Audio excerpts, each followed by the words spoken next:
Hey y'all, I'm Eric, that's Joel, and today we're here in the Music City Truck Shop to talk to you about this beauty that you see behind me. This is our 1985 K10 that we've been calling Faux Guy.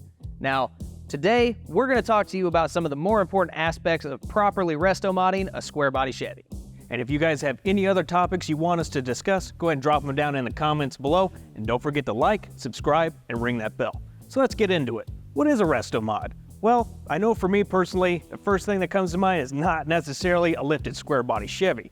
It's more of a old school Chevelle with a 6-speed, LS3, 4-wheel disc brakes, all the cool stuff. But when you break down the term resto mod to its core value, meaning a modified restoration, well, this thing actually fits the bill. Like Joel said, this might not be the first thing that comes to mind when you think of a resto mod. But these days, these trucks are insanely popular. And you might be wondering why, but it's pretty simple. They were made for a long time, mostly from 73 to 87, and they were produced in the millions. So you can find them all over the place, you can still find pretty good deals on them, and the aftermarket support is through the roof. So whether you want to take them up, slam them down, or throw them sideways at the racetrack, you can do pretty much whatever you want with one of these things. Just as a quick rundown before we really dig into this, what we have here is a 1985 K10, which denotes that from the factory, this was a half-ton truck built with four-wheel drive. Obviously, that's not what it is anymore. Now, we have taken the original drivetrain out and dropped in an almost 600 horsepower 496 big block, sending power down through a 4L80 transmission and an NP241C transfer case, to 1-ton axles front and rear with a 410 gear ratio to help support those 36 by 13.5 tires that we've got on this thing now. And to run you guys through a few of our favorite upgrades to put in a square body, we're gonna start right here underneath the hood. Now from the factory, you can get these things anywhere from an inline 6 all the way up to a big block 454. And as Eric mentioned before, this has a 496 cubic inch power plant in it that Pat and Freaky over at Engine Power doctored on. This thing runs like a beast. And you know that old saying, there's no replacement for displacement. So when it comes to adding extra power, one of the easiest things you can do, you and a buddy could probably swap out your engine in a weekend, go from a small block to a big block, boom, you've already got yourself an extra 100 to 200 horsepower. Another significant upgrade that you can do to one of these is the fuel system and fuel supply. Underneath here, we got ourselves an aftermarket carburetor that looks and functions just like an old school carburetor, but has a lot of modern benefits, including a throttle position sensor. So it's not quite exactly a throttle body per se, but it acts just like one. So for you guys at home that like that old school look, but don't want to have to deal with all the wiring of a fuel injection system, you might want to check one of those out. Another easy upgrade is your serpentine system. Now from the factory, these just had those old school like V-belt drives on them, but when you add like a special aftermarket serpentine system, it gives you a whole boatload of benefits, including more efficiency on your cooling and charging systems, and whether your truck came with air conditioning or not, you now have the option to add it in later. And most of these trucks came with R12, so it's easy to swap it over to an R134. Lastly, one more thing you can do underneath the hood that makes a big drastic improvement on your performance is swapping out those old school exhaust manifolds for a good set of headers. Man, it really makes your big block come alive. Another major modification area is underneath of the truck itself. And that's gonna include all of your steering, suspension, and brake upgrades, all the way out to your wheels and tires. And one of the biggest upgrades you can make is easily replacing or re-gearing your axles. In our case, we put a set of 1-ton axles with 410 gears underneath this thing to help better turn those 36 by 13.5 inch tires. And as far as the suspension itself goes, I could go on about this all day. Now on our truck here, we decided to stick with leaf springs all the way around, but went with a 6-inch lift instead of stock height. That way we can get this beautiful stance and fit these big old tires. But for your build, it really depends on what you want. Whether it's lower, higher, or something completely different, that's all up to you.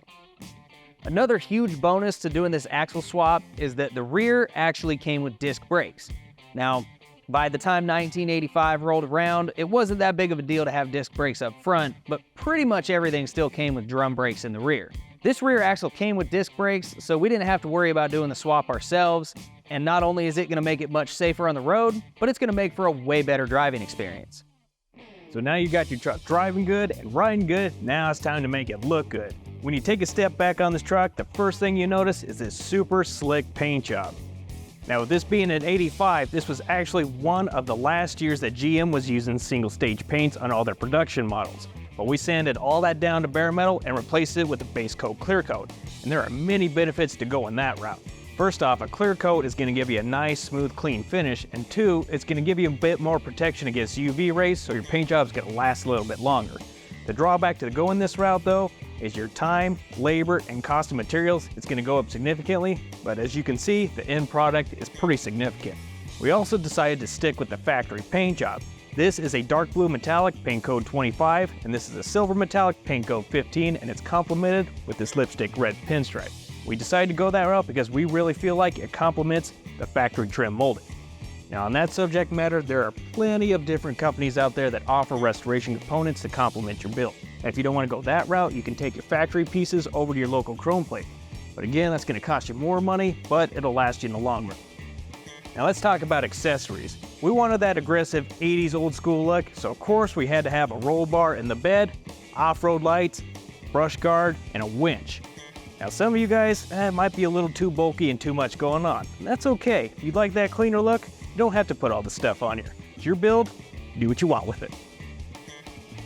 Now that you've got your truck running, riding, and looking good, it's time to make yourself comfortable in our last area of upgrade, the interior. Now, if you've ever been in one of these, you know that they didn't offer a whole lot from the factory as far as comfort, so this is one area that resto modding can really shine. Now, we reused as much of the original interior as we could, but a lot of it got replaced, and we made some upgrades of our own. One of the biggest being the CB radio. A CB radio isn't quite as outdated as you might think. With the lack of an actual radio, this thing is pretty fun to turn on and listen in on some trucker conversations while you're on a long drive. Or if you get yourself in a real bad bind, you can still use it to call out to emergency services. We've got those fancy spotlights on the outside, and in an effort to keep the interior clean, we went ahead and mounted the switches in the ashtray instead of on the dash. We also added things like a custom four-wheel drive shifter, aftermarket steering column, and a custom steering wheel. And that steering wheel is wrapped in the same fabric as our custom aftermarket dash pad and door panels, which are done up in a fabric that matches our custom aftermarket seat, which is way more comfortable than the original, especially for those long hauls. Well, hopefully we gave you guys some good options for upgrades for your Restomod square body project.